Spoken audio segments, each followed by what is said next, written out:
Okay, so I'm just going to show this part because we're starting to get a bit spread apart. Some people are sort of well ahead of this. Some people are a little bit behind.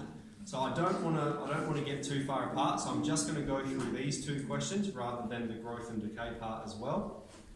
Let's move on and have a quick look at this. It's not too much of an extension and it'll make a lot of sense. So just make sure you look up here, have a look at what we're doing, and then you can write it down in a moment.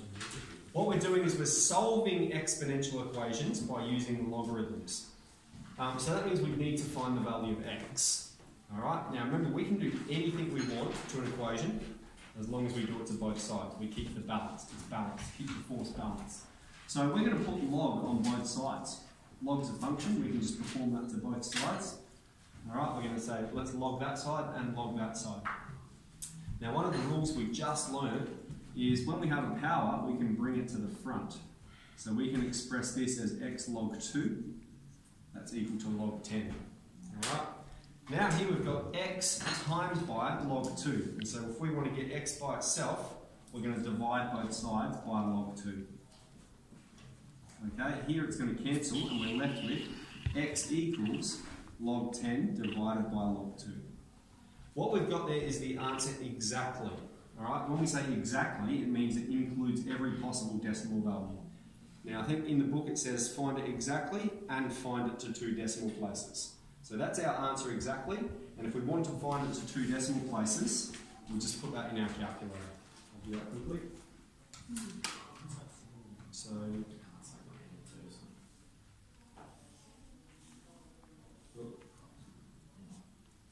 log 10,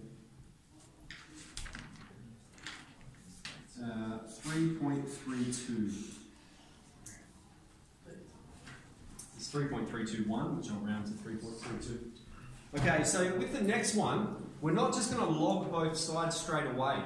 Okay, anytime there's a product here, we need to get rid of that first. So we need to divide both sides by 5 straight away. Okay, and so what that'll do is that will cancel, and we'll be left with e to the 0.1x equals 60.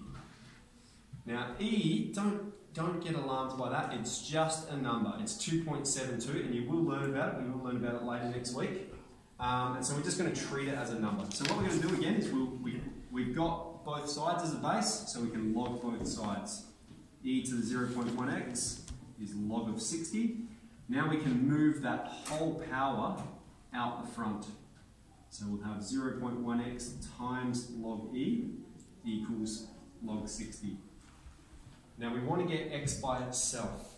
Alright, so I'm going to do it in a number of steps. You could do this in one, but I'm going to do it in a number of steps. Let's divide both sides by log e first, so that will cancel. Over here we've got 0.1x on log. Now, what we could do here, there's 2 ways we can do this, okay? I think pretty intuitively people are just going, well, let's just divide both sides by 0.1. Okay, and that's okay, that would be the right answer. However, one thing I'll make you aware of, if we've got 0.1x here, one way we can get rid of that is multiplying both sides by 10. Alright, because if we multiply 10 times 0.1, that's just going to give us x. And then we've just got 10 log 60 on log e. Alright, again, we've expressed it exactly. If we want to find it to a couple decimal places, we'll plug that in our calculator. If you did have it on 0.1, that would be fine as well. This may look a bit neater. So that's it for solving equations using exponentials. So what do? We get it, so there's just one number on each side. We log both sides, we move the power down, and then we solve for the power. All right, the power is what we're trying to solve for. So that is question 18 and 19. And I don't want to do 20 and that today yet. I don't want to push too far ahead. Alright, so 18 and 19 we'll add to our list, and that'll be all we do today.